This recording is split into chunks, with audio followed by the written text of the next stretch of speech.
Welcome back to my channel study with Anita. आज हम देखेंगे different between agreement and contract के बीकॉम का इम्पॉर्टेंट टॉपिक है। बिजनेस रेगुलेटरी एंड फ्रेमवर्क का इम्पॉर्टेंट है, पेपरों में आता है। आज हम इसे समझेंगे। एग्रीमेंट और कॉन्ट्रैक्ट के बीच में डिफरेंट बिटवीन। एग्रीमेंट का मतलब होता है समझौता और कॉन्ट्रैक्ट का मतलब होता है अनुबंध।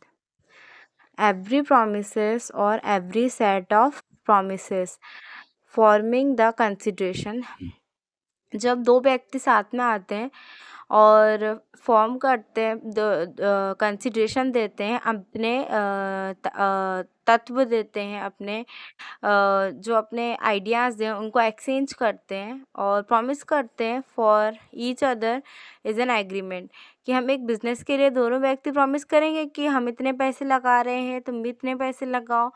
फिर जो भी प्रॉफिट और लॉस होगा उसमें भी साथ रहते हैं, तो उसे हम एग्रीमेंट कहते हैं।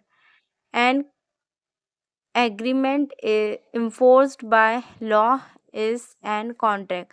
जब एग्रीमेंट को इन्फोर्स किया जाता है लॉ के द्वारा, तब उसे कॉन्ट्रैक्ट कहा जाता है। मतलब जब समझौता हो रहा है दोनों व्यक्ति में, समझौता हो गया, उसके बाद जो इन्फोर्स करेंगे लॉ के द्वारा, तब वो अनुबंध बनेगा। It has a wide scope as each contract is first an agreement। तो जो एग्रीमेंट है, समझौते का जो स्कोप होता है वो वाइड होता है, और कि एज ईच कॉन्ट्रैक्ट, अनुबंध बनने से पहले, इज फर्स्ट एन एग्रीमेंट, तो पहले वो एक एग्रीमेंट होता है। It scope is limited as all agreement are not contract. तो जितने भी एग्रीमेंट होते हैं वो सारे कॉन्ट्रैक्ट नहीं होते, क्योंकि उनका जो स्कोप है वो लिमिटेड होता है।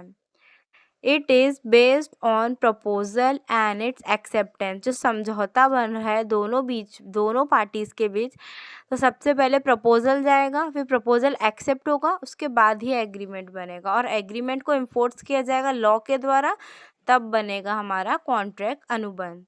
तो it is based on agreement, और जो कॉन्ट्रैक्ट है वो किस पे बेस्ड होता है? एग्रीमेंट पे। It is not enforceable by the law. जो एग्रीमेंट है, समझौता है, उसको इन्फोर्स नहीं किया जाता लॉ के द्वारा। जब दोनों व्यक्ति अपनी आइडियाज़ वगैरह दे देते हैं, जब दोनों व्यक्ति सहमत हो जाते हैं अपना कंसिडरेशन देने के बाद, उसके बाद इन्फोर्स किया जाता है लॉ के द्वारा, फिर कॉन्ट्रैक्ट बनता है। It is enforceable by the law, और जो कॉन्ट्रैक्ट है वो लॉ के द्वारा इन्फोर्स्ड रहता है। All agreement are contract. जितने भी समझौते होते हैं वो सारे अनुबंध होते हैं, और ऑल कॉन्ट्रैक्ट्स आर एग्रीमेंट, और जितने भी अनुबंध हैं वो सारे समझौते हैं, क्योंकि अनुबंध के बाद पहले समझौता होता है, उसके बाद अनुबंध बनता है। Thanks for watching, keep like share and subscribe. I hope आपको समझ आ गया होगा।